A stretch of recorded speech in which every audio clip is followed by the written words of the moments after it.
คืนมา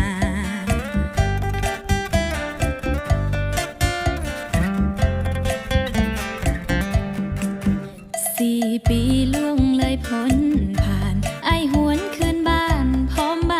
ปริญญาสังคมแก่งแย่งแข่งขันบ่มีที่ว่างให้ลูกสาวนาความหูเป็นสิ่งมีราคา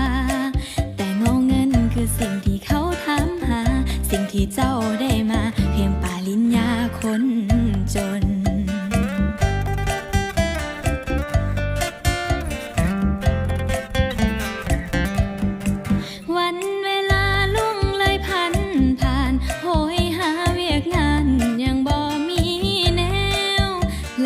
คนสู้สนอาสา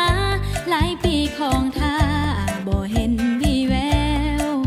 เฮาเดินผิดทางเสียแล้วสุดท้ายกินแห้วบ่สมดังล้อคอย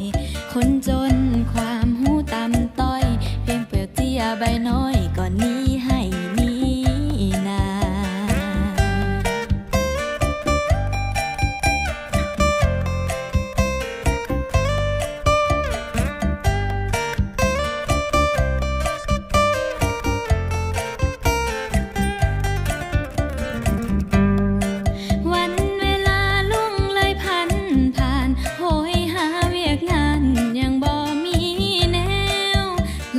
คนสู้สนอาสา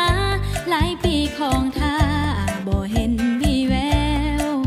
เฮาเดินผิดทางเสียแล้วสุดท้ายกินแห้วบ่สมดังล้อคอย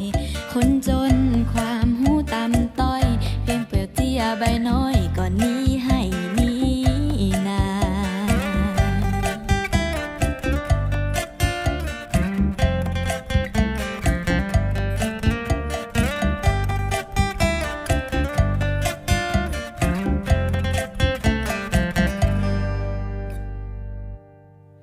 ขอบใจที่ Subscribe